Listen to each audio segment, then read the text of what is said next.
Hi, everybody. Welcome to Nurse Chats.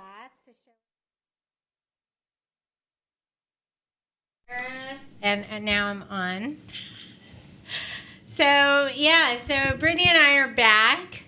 I'm always excited to be at Monco Radio doing shows and such. We have a lot of news this week. We're going to start out with the news. I feel like that is a good place to start. Do you want to say hi, Britt? Hey, everyone. So I think we're all recording. It's been a while since I've been in the studio. I'm not going to lie. It's been a couple years since COVID. Brittany's having trouble with her microphone. It keeps falling. Lots of fun this morning. I know. I'm so tired. I worked till 7 a.m. this morning and 7:15. Came almost immediately here. But we have a lot of news. I mean, there's a lot of stuff going on. And in news, the world is shocked that international nursing shortages are happening. That's not shocking.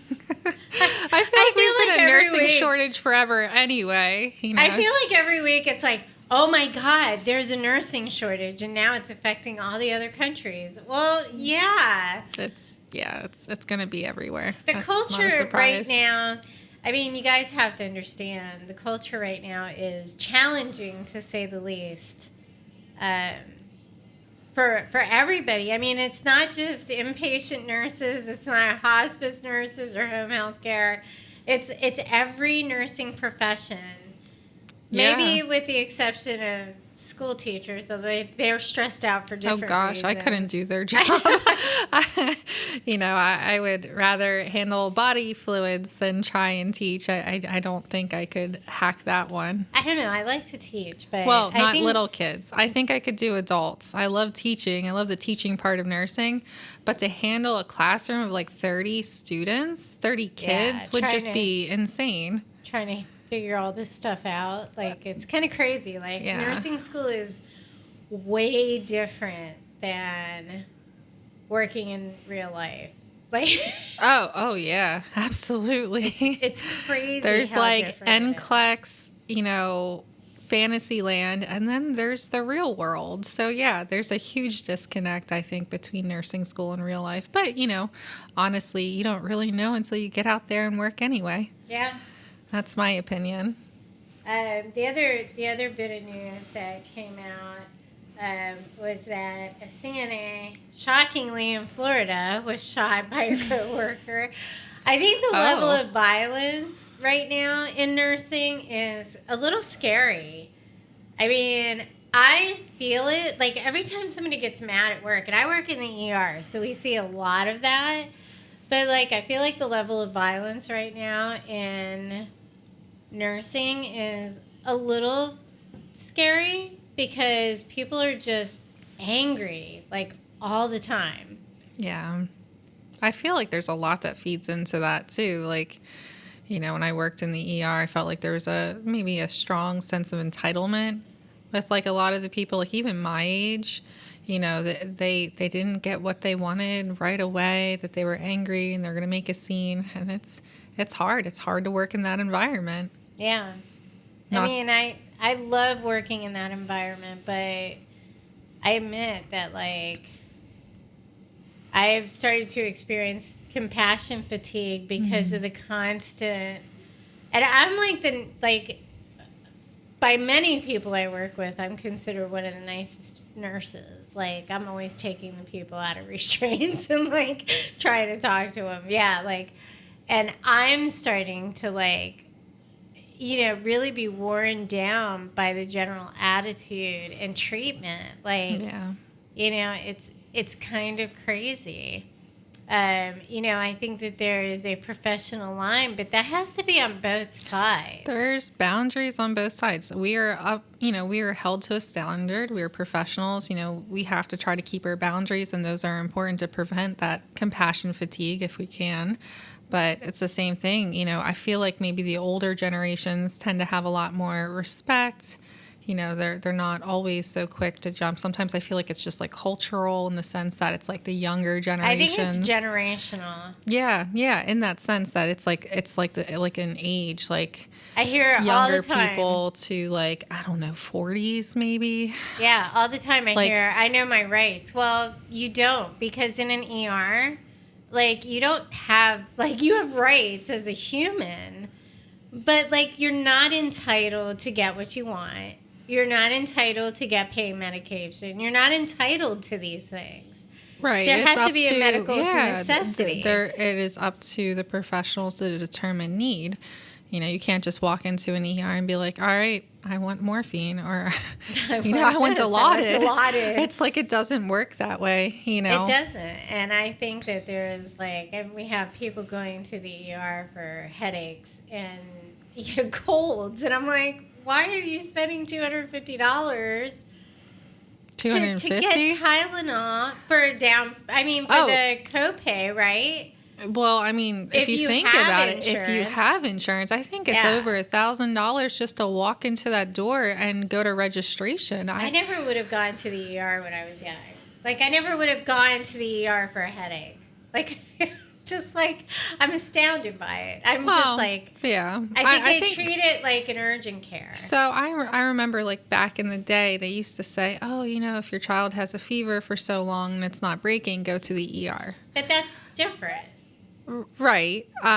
But then it's kind of turned into, I'm not blaming primary care or pediatricians, but there's a lot of CYA going on there that I feel like that their standard response to anything after hours or something they can't get to right now is go to the ER. Well, I mean, given the current state of malpractice, can you really blame them? No, not at all. But I feel like that this is why, I think there needs to be more education.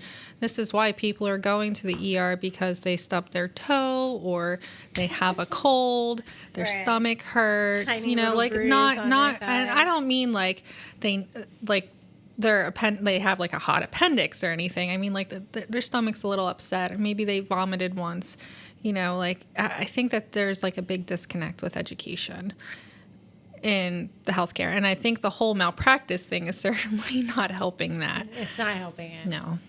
And I think that, I tell all my nurse friends, I'm like, you need malpractice insurance. Like, yeah, your own malpractice insurance, not the hospital, Absolutely. not where you work. They're going to worry about themselves if that comes down to it. But yeah, you need your own malpractice insurance. I just think in general, and this goes into the story that we're going to talk about today, but I think in general there's a lack of boundaries all around. Sure. I think that nurses are tired, exhausted. I know there are days that I'm so tired that I'm just like, why am I doing this job? And I know that you went through that in the ER. I went through that in almost every place I've worked just because very high risk for compassion fatigue, I feel like in any area of nursing. I went through it recently with hospice. Yeah. Which was sad to see, I have to say. There were other factors in that. But I did watch you every year, kind of. Not lose your interest. Actually, it was your interest in hospice that kind of drove you to make some of the decisions that you made recently. Mm-hmm. Because your standards for care were higher than that of some organizations. And it's difficult because, and I know I work where I work because of the standards of care, right? Like, I don't want to work somewhere that has a low care. standard, yeah. And then when you see things change for the worse, it's hard to adjust to that because, we're stuck in a place where we're nurses, and we care. Like, every nurse I know, pretty much. There are some I know that don't care. So there's the business side of healthcare that I feel like kind of tugs and pulls and helps create this kind of increased risk for compassion fatigue and burnout. When I worked in the ER, it was like, welcome to the Hilton. We were all about customer service, warm blankets. Let's give them a soda. Like, it was all about Turkey our sandwiches. turkey sandwiches, cured everything. It was all about those Press-Ganey scores. And that's what the management really pushed. They didn't support you as much as you thought they should, in my opinion. But that's what they were really pushing. And I felt like everything was kind of centered around patient, reviews of service. We turned into a customer service industry. And I think I had a really hard time with that. I'm not saying that people shouldn't be treated with respect and compassion and kindness. I'm saying that when you are more worried about, their level of, happiness with your service and culture, and I mean culture as an age group, that like the younger people, like in my age group even, that have these unrealistic expectations and maybe a little bit of entitlement, it just creates a recipe for disaster. I know I really struggled with that. And now I'm kind of looking at the hospice industry as a whole, and it's kind of going towards that, like similar to their payment reimbursement. And I think that thought just kind of like, wow, I'm watching everything change in this beautiful industry, that really was all patient focused, care focused, comfort focused. And now there's like that there's always been that business part, but things are changing and it's more geared towards, survey scores or, how people's satisfaction, which I feel like that there should be more of a balance with that. I mean, I literally watched a TikTok the other day, and I'm not going to say her name because I don't like calling people out. I think it's way too easy to hate on people that are on the internet. But, this girl was like in an ER waiting room and, complaining because she had been there for a while and this guy was cold. Okay. And she got him a blanket, and her response to this was, "Why am I doing the nurse's job?" And I was like, you can imagine the comments because there are people that you don't want to insult, and pretty much that's nurses because they will not put up with it, for one thing. But, my first response was, if she thinks that this is what nurses do, is that we get blankets in the ER. That's our job. What was it? We play cards? We play, we play cards. But I was just like, and of course the nurses came back and they were like, what the F are you talking about? Because this is not our job. In fact, your comfort in the ER is not our job. It's literally not our job. Right. Do we want to make people comfortable? Yes. But our job, literally our job description is to save people's lives. Yeah.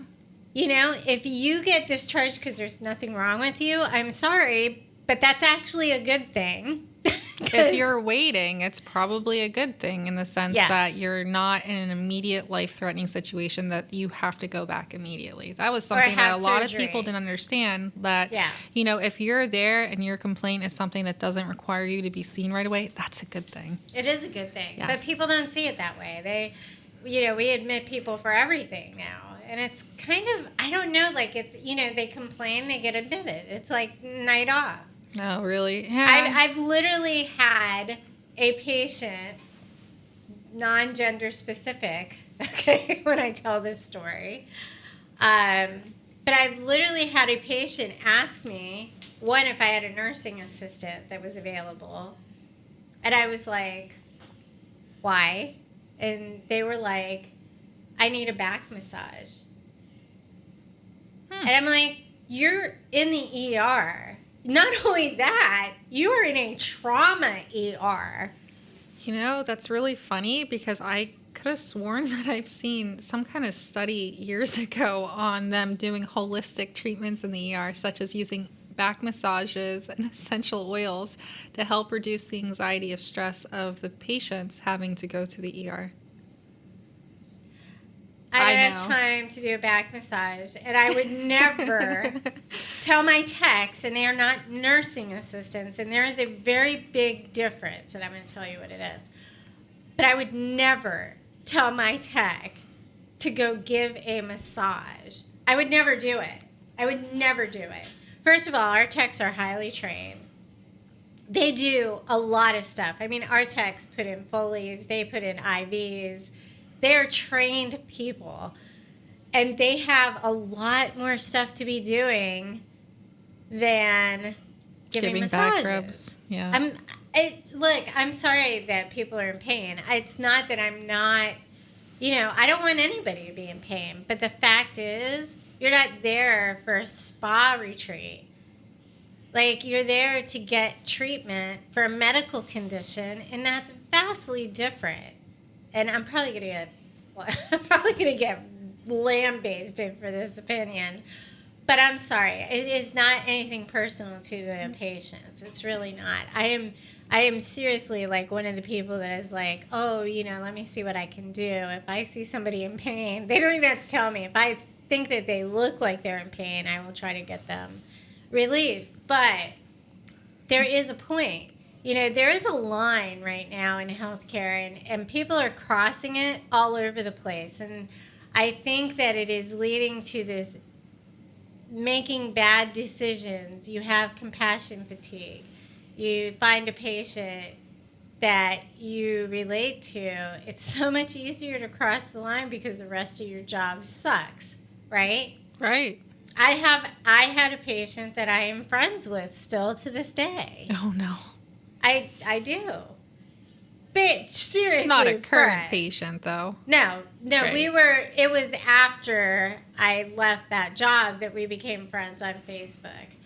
But, I was with this person for a while and know his family. Yeah. like it's not like that. But you found this story this week about a nurse that crossed that line, right? Yeah, so it's actually, I popped up on Facebook. I had to send it to Sarah right away. It was just, wow, it really shocked me. The title is Dialysis Nurse Marries Her Patient After Donating a Kidney. Yeah. Now, I'm pretty sure we've all heard of nurses that may have married a patient. Like, it happens in the movies. Same with doctors, like you hear about that stuff.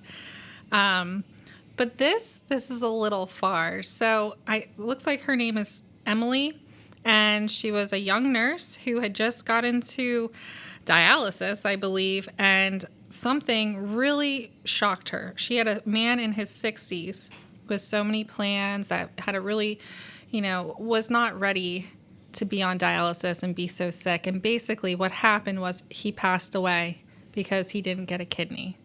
So for some reason, that moved her to donate a kidney in general as a young new dialysis nurse. Now, I certainly have some opinions on that, but we can talk about that later. But long story short, she continued to work as a dialysis nurse. She was focused on her health so that she could donate a kidney. And she found a patient that she had a special bond with who was younger and didn't like IVs. And for some reason, she decided she wanted to donate her kidney to him if she was a match. And long story short, she was a match. Her kidney actually did not go to him. They did some kind of like cross transfer thing agreement so that somebody else donated to him and her kidney went to somebody else at the same time. And somehow she was able to get in contact with him afterwards. With me, I'm just having a ton of red flags reading the story, by the way. It's very concerning, in my opinion. And they started dating, and next thing you know, they were married. So what is too far? What does the nursing board say about this? There are actual rules against nurses having intimate relationships with patients. There's rules and standards against nurses befriending patients, things like that. But the biggest problem, the biggest boundary is certainly having an intimate relationship. So I don't know if any of this started while she was working with him, but I think some of the biggest red flags are she's a young nurse.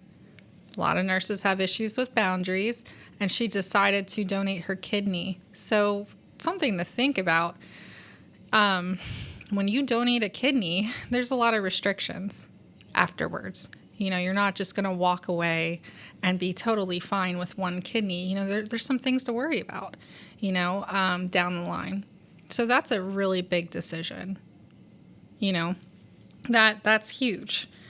But I wonder, you know, at this point, where do you draw the line as a nurse?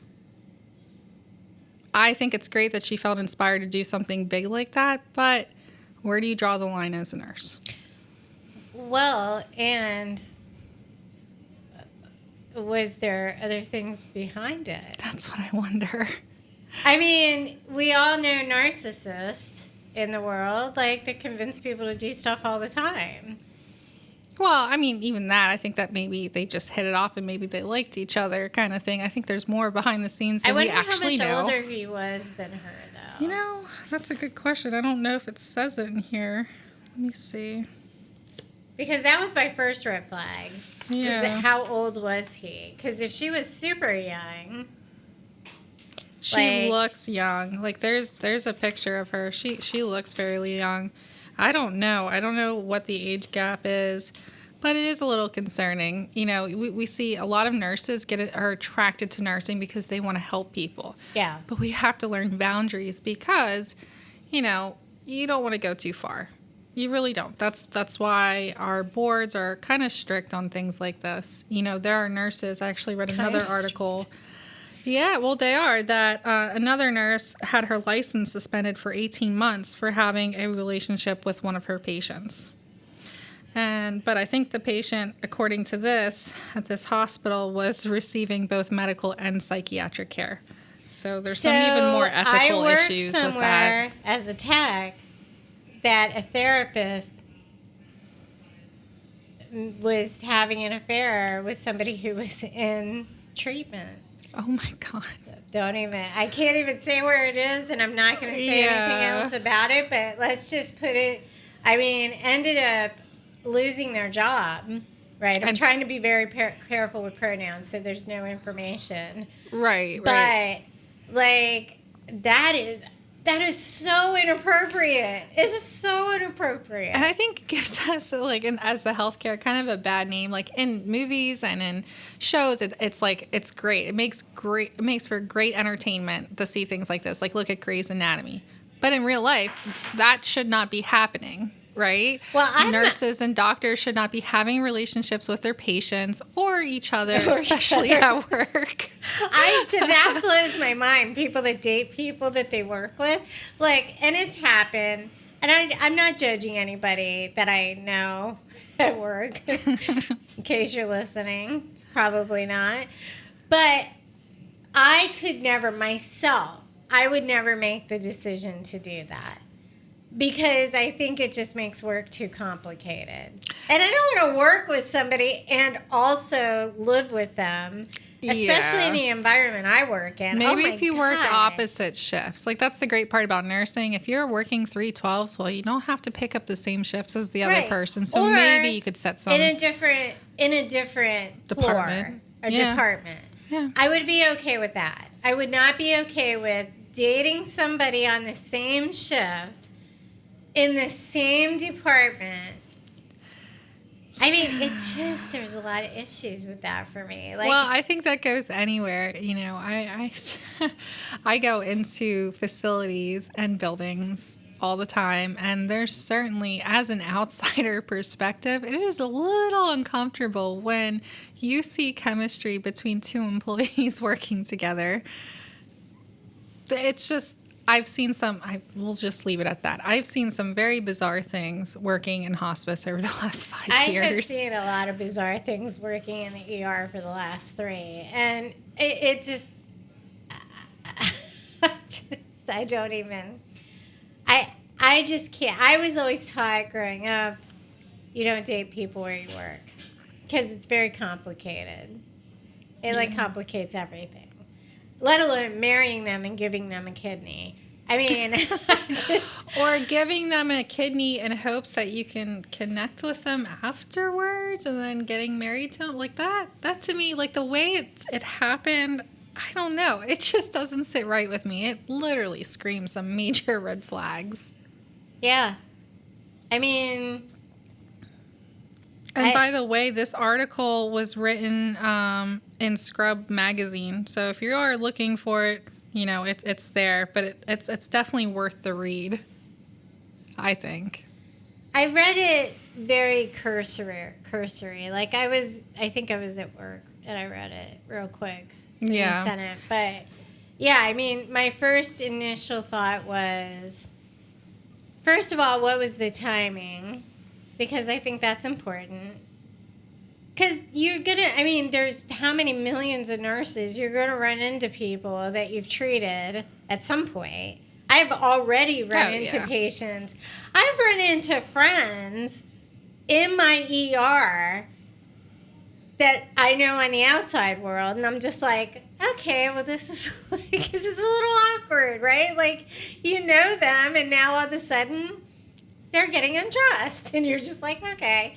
You know, so I've like literally had that, not getting undressed inappropriately, by the way, for all those people out there, getting undressed into a robe or into a gown, right? But it's still like, it's very invasive. I don't go to my own ER because I can't deal with my coworkers seeing me like in various stages of undress, right? So it's the same thing with friends. Like, I don't want to see my friends.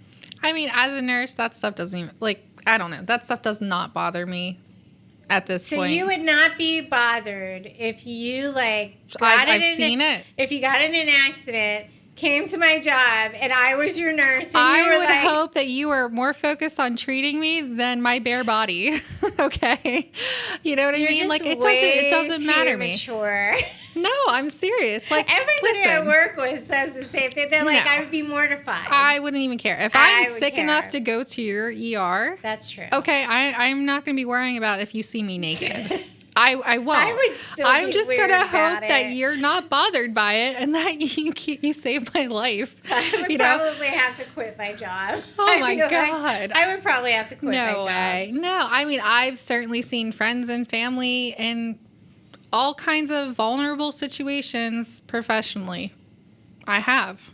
You know, I've taken care of a family member, you know, during their last stages of life. And in ways that I never thought I would. Yeah. And it's true. And we do this, you know, if you think about it, we may even be doing this with our parents before we know it. I would take care of my parents. I wouldn't be bothered by that. I would take care of my best friend. I would take care of friends. Yeah, I would take care of friends. That does not bother me. Everybody has a body. Woohoo. You know, like whatever. I'm not even mature about this. It's not mature. I'm just not She is like the oldest young person I know, by the way. Oh, she God. is like she's like an old young person. She really is, Brittany. She's like an old soul. Oh, God. You are. You're like so mature, and like in some ways you're way more mature than me. Like, and we like, well, we're like doing this business, right? And it's a learning curve for both of us. For all of us, we should say. Yeah, for all of us, because we have a third partner, Emily, as well, and she also like, you know, I was shocked at one point. She was like, you know, I don't want to step on anybody's toes, and I'm like, step on our toes. We're okay. Like, I want you to step on my toes. Like, I'm okay. I actually need that because, as Brittany has discovered, I can create all the time. I can just spend all the money and create all the things 24 hours a day. And I kind of need somebody that's a little logical and says, you know, maybe we should analyze it this month. Yeah, I'm a little analytical, FYI. It can be bad, but it can be good. It's great for work because I can be straightforward. I don't have to be worried about how to put things together. I can say things gently and just let them know what's going on and be there to answer questions. I can analyze the situation and make the best decisions possible. Like I said, she's a old young person. She's very old. I'm so old. I feel so old. In spirit, I don't know about in spirit. She's so old. I feel old because my son is turning 18 this summer, and he's about to graduate. And that alone makes me feel incredibly old. Okay, I was kidding. No, I'm serious. It does. Yeah, But other than being an old soul, like I always joke that I feel old physically, even though I'm still technically young. It's just like the realization that, that I have a child that's going to graduate high school this year is just like blows my mind. Well, you don't look it. Well, that's good. I try to tell myself that. You do. you don't look it at all. So, I mean, but I'm talking more mature. Like, I know. Like I'm just kidding. brain-wise, I think that you I'm are. just kidding. I'm like, woohoo, let's do it. And she's like, maybe we should talk about it. I'm like, fine. I think I was more like that when I was younger. As I would say, given my situations, being a young mom, having 2 children to raise, I really pushed hard to kind of learn how to plan. And I became a little obsessive over it. A little. I would just say, a little. Just a little. Obsessive. But if anything, my kids are what drives me. And that I never knew that I could push myself this far, nor become like almost like a semi-obsessive planner. It's true. I have to analyze everything, and it doesn't stress me out anymore. I think at first it did, but when I think about something, I try to think about it as a whole and in different ways, and not super emotionally at first, because if I get upset or emotional, it's hard to make those decisions when I'm looking at something. So that's what I try to do. I try to take a step back and look at everything. I don't know if that makes me mature. It just means that, I've had to become that way. Well, I'm proud of you. Oh, God. I'm working on it still. Well, at yeah. my age. It's But not I an mean, easy thing. it isn't an easy thing, and we're starting a business that is a little scary, and It's exciting. it is exciting. I love these challenges. It is kind of scary to see something grow and take off like that. I feel like it's kind of happening like faster than we can wrap our brains around it, which That makes it is even exactly scarier. how I feel. Yeah. Like I feel like it's happening faster than we can absorb it. Yes. You yes. know, like things are just happening. Just like the home buying process right now, FYI, we learned that. That happens really fast in this weird real estate economy that we have. It's no longer like you take your time, you really decide on a house. Now it's like you've got to make a split decision if you're going to take this house because there's like 70 other people booked to see it and already multiple offers on it. It's such a terrible, horrible experience. I know it's off topic, but buying real estate. Grossly off topic. Yeah. Yeah. I don't know. I just feel like back to our original, where is the line in nursing? I don't know that we found it. I don't know that we're going to find it for a while. There is one thing I'm grateful for. I think that this is the loudest generation coming up for nurses. I think that they're going to change a lot. They're loud. And they do, like, okay, the younger generation is somewhat entitled, but the nurses, I feel like, can make a lot of change because they do stand up for themselves. And nursing has been a toxic environment in the past.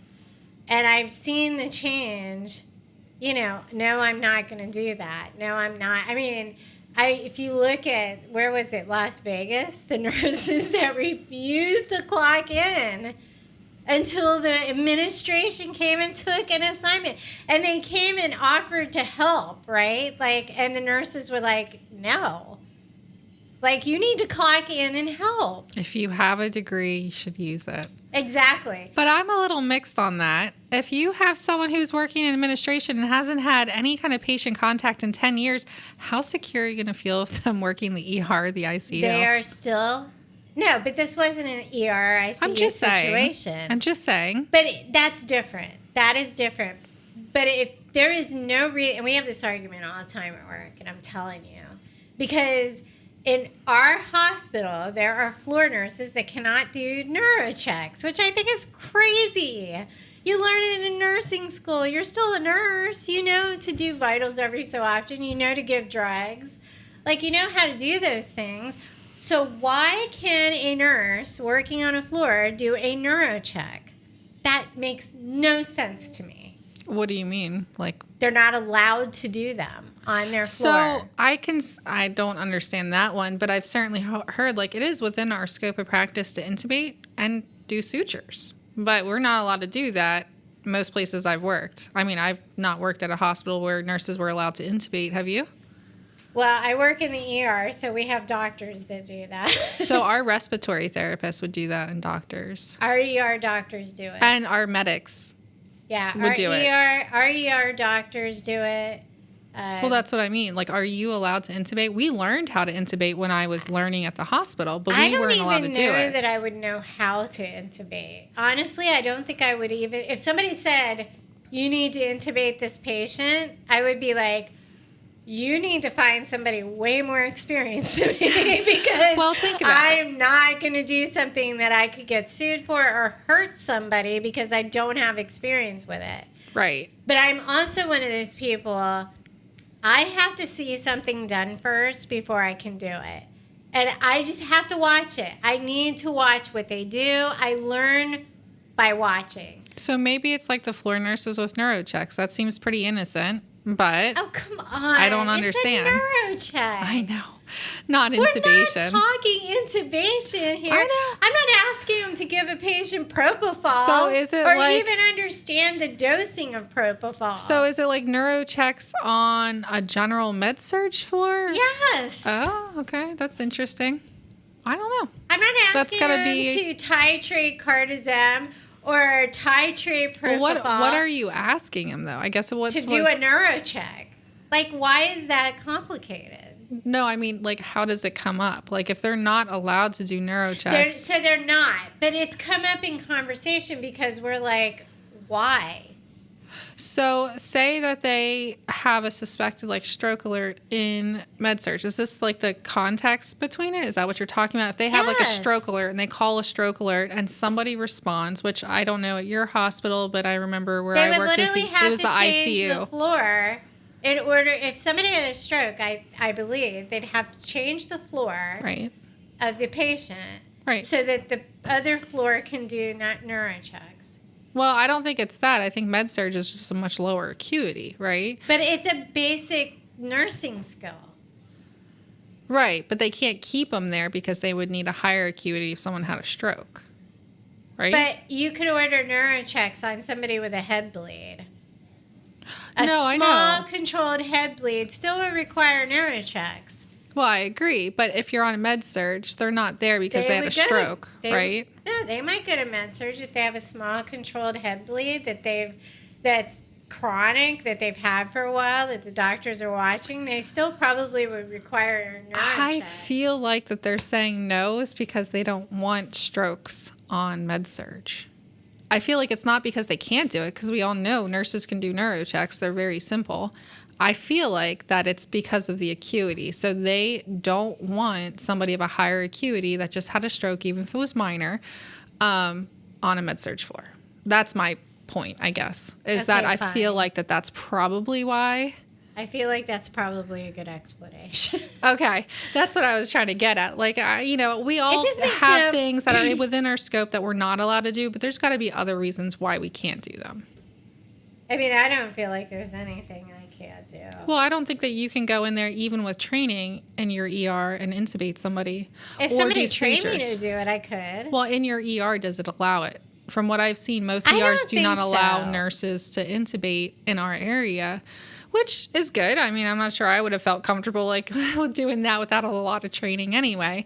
But the same thing with sutures. Like the doc comes in and says, "Hey, Sarah, Sutures, can I would you- be more comfortable could you with. be like, hey, Sarah, can you suture this person up?" And you'd be like, I don't think I've ever done that. It's within my scope, but we didn't learn how to do that. So I think there's reasons why they don't allow certain things. The interesting thing about we can't cast people, which I think is interesting because But your techs can, right? our techs can. That's how it was where I worked. That's crazy. I Huh. feel like that's weird. Well, I think we 'Cause, could like, I have had a if we whole had thing, special yeah. training. Extra, I don't know. We're For not some reason, trained- it I was don't what know. the It's like- text did. But you can do rape We are kits. so off. We are so off. You can topic. do pelvic exams as a nurse You in can. the ER. but you have to have training for it. Right. Because I'm saying trained. I am saying trained. Right. But I am not pelvic. Like, so the SANE certification requires, I don't know, 100 hours of pelvic exams, right? Mm-hmm. So you have to go to Philly and volunteer at this clinic and do pelvic exams all day to do it, which nobody does. So I guess that changed, or maybe it's just different for your hospital. For the one I that's worked at, Pennsylvania. The one I worked at, you had to get checked off on so many pelvics before you were SANE certified. That is you true. did it in the ER that we worked. We didn't go anywhere else to do them. So, well, you could, but we don't get them that often. I feel like it would take a long time. Yeah, that makes sense. So, yeah, so most people just go to Philly to this clinic to get trained. But that's a certification. You can be SANE trained without having a certification. And you can still perform the examinations without being certified. Which is what I do, right? Like, so I decided not to get the certification because I want to go to Philly. Oh, I guess we should say what SANE is. So SANE stands for Sexual Assault Nurse Examiner, meaning that you are certified to do basically rape kits, pelvic exams. Exactly. That's a pretty big thing in a lot of ERs is that they generally should have at least one SANE certified or SANE nurse that can perform those examinations. Actually, in our ER, everybody is expected to do it. Okay. That's kind of how it was too, Although we disagree with that for many reasons. Because one, if you don't know what you're doing, it's like a little uncomfortable. It makes the other person uncomfortable. Yeah, I mean, you need to know what to say, what not to say. Like, there's more to it. There should be more training than just here. Go follow the directions on here's this kit. Follow the directions on it, and good luck. You know? Yeah, exactly. Yeah, I know that one. I mean, it's like I just got certified for ultrasound IVs, and it was the same thing. I had to sign off on it, do so many. Yeah, we practiced on each other. For ultrasound? This was back in the day. I don't recommend that. This is not an okay thing to do now. You've only been a nurse for 6 years. When I worked in the ER years ago, this is what we did. I'm going to say it's not the standard of practice. It is not the standard of practice. It is not how you're supposed to learn. And ultrasound IVs can be dangerous. Yeah, it's just like the whole thing. You remember that video on TikTok that the comment that went viral? It was really funny. I spelled theirs wrong, and it still eats me alive to this day. But because people still like your comment. We still get people liking this comment, and it was on a video of a nurse in nursing school. They were practicing dropping NG tubes on each other, and I said, there is no way I would ever allow somebody learning how to put an NG tube in, put it in my nose, especially in nursing school. And of course, I spelled theirs wrong, you know. It's kind of funny, but it still bothers me. But this comment got so much attention. And there are other people who are like, no, nurses have to learn. Well, I'm sorry. If I'm going to learn how to put an NG tube in, I would much rather do it in a hospital in case something goes wrong. And I don't want people practicing on me with that. Like, I let people practice on me, you know, like with my doctor. She has a lot of med students that come in. I let them draw blood from me, do whatever. I don't mind. Whatever, practice. Okay. But an NG tube, that's a little far for me, for out of my comfort zone. If we're in a nursing school, I would say no. But if we're in a hospital, okay, that's fine. Everybody's got to learn, but at least you're there and you can check placement with like an x-ray. You know, You're not going down. Make sure it didn't like puncture into like your heart or your lung. You know, for me, I'm like, that just crosses the line for me. But where do you draw the line with letting people practice and learn? I mean, so when I first started in the ER, my friend Danielle, she's great. And the funny thing was, like, I don't think we really got along in the beginning, but working with her, I loved her. I just didn't like the precepting part of our relationship. But she let me, because I was terrible at IVs. And I mean, dude, like every other one, I had to get like help with. I was just like, I've tried twice. Well, gotta learn, you know. I can't get it. Well, now I'm much, much better at it. But she let me stick her because I was pretty good at IVs, but I was terrible at butterfly needles, which blew I my was like mind. that too. I could not get a butterfly. I I would sit there and I'd be like, I do not understand. That is so funny. I was like that too in the very beginning. I don't know why, but doing like a straight stick, I was not great at it. I could do an not do IV it, so yeah. much better than something simple as a straight stick. Yeah, like the needles are much smaller in a butterfly, and like IVs, you have to put them on the. But I could not get butterflies, and then she let me practice on her. Mm-hmm. We And did I that. pretty much figured it out, like I did with ultrasound IVs. Right, I learned from like 3 different people, Mm-hmm. and then Laura, my boss, my clinical lead, was like, "Dude, just do this." And like she showed me one thing, and it changed my ultrasound IV game completely. And like I got it. Something just clicked, and I was like, "Oh my god!" Because before I was like all over the arm with the little probe, and I couldn't keep it straight. Yeah. Yeah. And then she showed me, one thing, and I was like, "Fine." And Yeah. it was the same thing. So I do think that there is something. So you'll let someone practice an IV on you, Yeah. but not an ultrasound IV. I would so if they had attended the class, Sure. so we have a trainer that works in our ER. I think we had that too. Yeah. So he is on the IV team. He like teaches the class. He signs people off. Like he's amazing. Uh-huh. His name is Jesse. Hi, Jesse.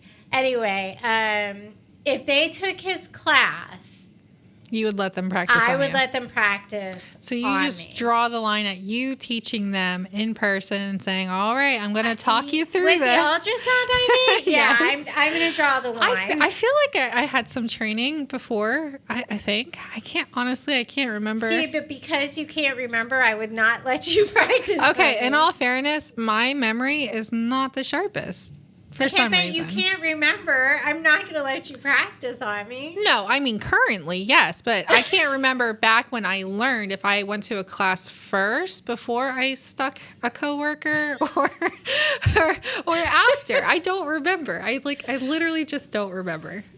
I mean, the point is, peoples,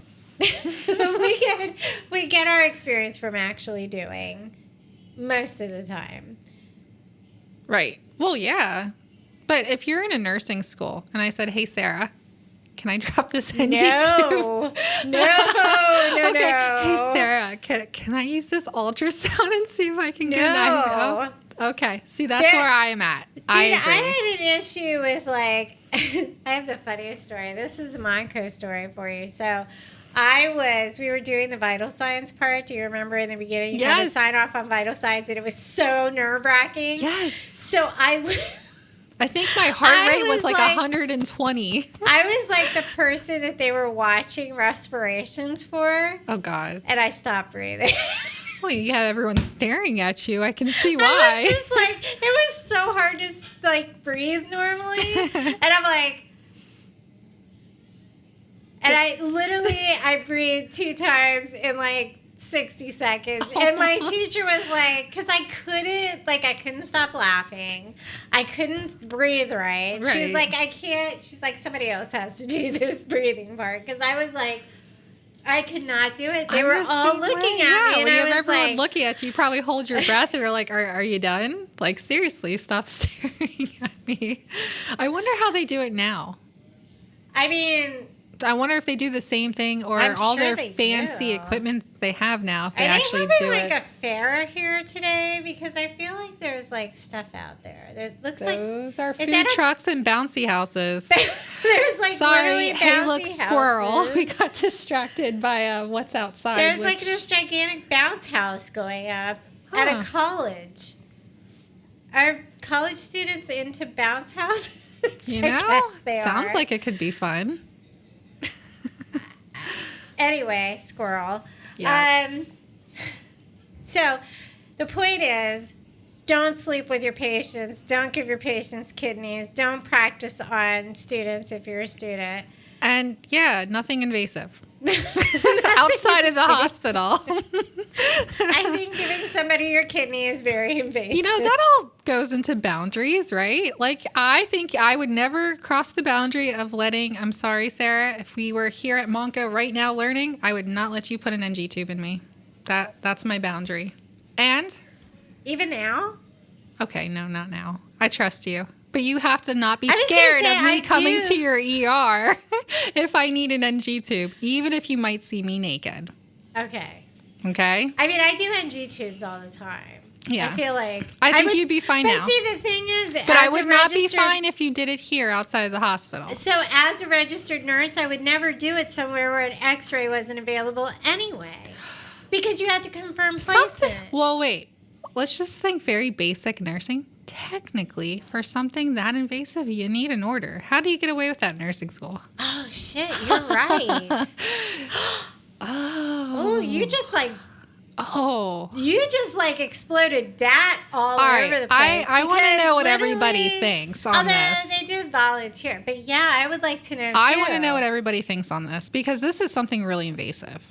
I'm not even sure that IV should be done outside of, a healthcare disagree. setting I anyway. think they should do IVs in nursing school because they're such an integral part. I think of they certain should go jobs. to like a place to do like some kind of IV IV clinic. clinic to do IVs. I don't think it should be done on each other outside of a controlled setting, personally, in case, God forbid, something happens.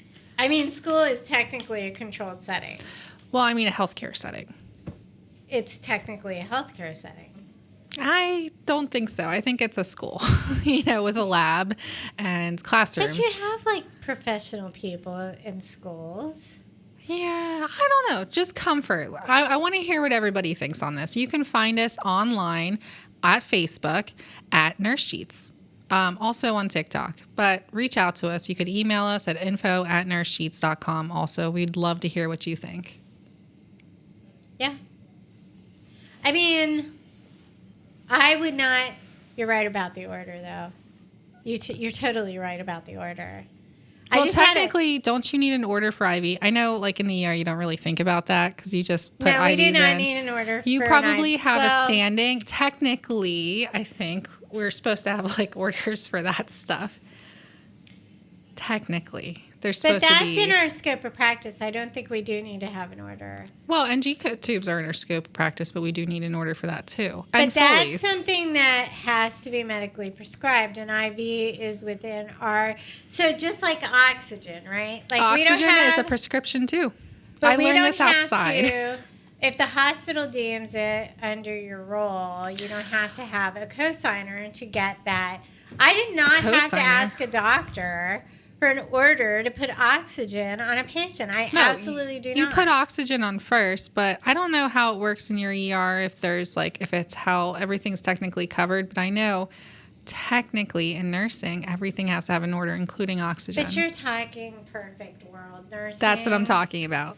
And Yeah, that's what but I that mean. And in doesn't nursing school, you exist. learn perfect world nursing. In the ER, are you going to stop and ask a doctor for an order for oxygen when your patient clearly Like, needs oxygen sorry, to breathe? my patient is at like 88. Can I put hey, oxygen on This him? patient is circling the drain. Would you mind putting an order for oxygen in so that they can breathe? Thank you. Thanks. I appreciate that. Yeah. It's Yeah. just like, oh yeah, somebody's throwing up. Can I give them Zofran? So I had an interesting discussion about this because there are certain drugs that it's the standard amount every time you get it. Zofran's one of them. It's an anti-emetic, but also if they have an elongated QT, you shouldn't give it to So them. technically, you're supposed to put them on an EKG. A lot of places require that they're on an EKG when you're For giving Zofran? Zofran. Yes. I know. Yes, well, I know, So it's I crazy. know that is a side effect. Yes, prolonged QT. But I'm going to go back on this subject because I don't want to. Yeah. So I've heard about this, and it certainly was different when I worked in the ER. We gave Zofran. All right, Tylenol, for instance. Somebody comes in with a fever. I can tell you 10 times out of 10 times, if they can take Tylenol, they're going to get Tylenol to get down their fever, right? Sure. So should that be a standard order? like oxygen. So I feel like there's but it's a protocols. medication, but also oxygen is So a medication. let me just say this. I think that the ER is covered with protocols. So you giving oxygen, you know, doing what you have to do for life-saving treatment are covered with protocols. Now, I don't know if it's different on the floor, but some places I heard do require there to be a baseline EKG prior to giving Zofran, or at least to be monitored while giving it. So it's different in the ER, very different scope, very different things going on, very different goals. Yeah. But I've heard, and it was, you know, that was my first thing I learned out of nursing school was the ER way. The Army is putting out speakers. Is that what this is? Is this I like don't, an I'm so squirrel? confused about what's going on right now. Because on one side we have the Army who's setting up speakers. And on the other side we have a bounce house that looks like a football team. I'm just confused. And then So there's a lot going on in Monco today. There's like a food truck over there. Is There's that a multiple. food truck? There's something there's called another food Scratch, and then truck. something that looks like tater tots and fruit smoothies. Yeah. Lots of options. But there is some kind of fair or something. It looks like they're setting up a lot of stuff. Anyway, We keep Squirrel. getting so off topic. I know, because I'm watching the Army guys set up all this stuff. I'm confused why the Army's here. Well, we should probably wrap it up so we can go jump in some bounce houses. I don't think that's a bounce house. It That's looks not? like it looks like a football thing. Oh, okay. It's a football. That would be more appropriate on a college campus than a gigantic bounce house. I mean, I'm I just was saying. a little concerned about the bounce house. I'm like, do It they looks need like a you medic? throw a football into a thing. Yeah. And it's a big inflatable thing. Anyway, That could be fun. We have been so off topic today. We apologize. We are going to try to be more organized. I think we're going to do like a weekly news thing, and then we'll talk about random stuff. And try not to get distracted by all the wonderful events here at Monco. It's hard when you're talking to another person because the conversation just flows, right? Like, so we are really all over the place, but this is only our 4th show, so it's going to take a while. Even my other 2 shows took a while to evolve. I have them down to a science, but it does take a while to kind of evolve into a standard practice of doing things. I think a news update every week would be cool, though, because I feel like that's... I do love nursing news. It's always interesting. We could do true crime, true nursing crime. Oh, you know what? We'll save it for next week. Well, we only have 3 minutes. Yeah, we'll save it for next week. We should do next week. We are going to do a true crimes nursing. Let's do true crime. Yes. Talk about. We actually have to prepare, though. We literally have to write stuff down. I did. I printed You stuff printed out. stuff and out. I That is highlighted not and I right. underlined it. Oh, okay. I did not do any of Otherwise, that. it's going to be like our video days where I'm reading mechanically from a script and you're like, no. One line No. at a time. Yep. That's about all I can This handle. is how Brittany records. One So line at a no, time. I will not write stuff down because I will literally just read it one line and it'll be terrible. Hi, I'm Brittany from Nurse Cheats. Next. Cut. Yep. Action. Yep. That's us. And I am never in videos, and I never will be. Thank goodness for Em. She's great. She is amazing. She's a natural at all this. I love Emily. I do. But we are going to get out of here because now there's like a lime green house going up. Huh, okay. Well, let's we go should go check out check the it stuff out. on Monco campus, and we'll see you That's guys it next for week. us. Yeah, like take care of everybody, take care of yourselves, and take care of each other, and get malpractice insurance if you're a nurse. Do it. Just do it. Anyway, we're out of here. We'll see you next week. Take Bye. care. I got a vision of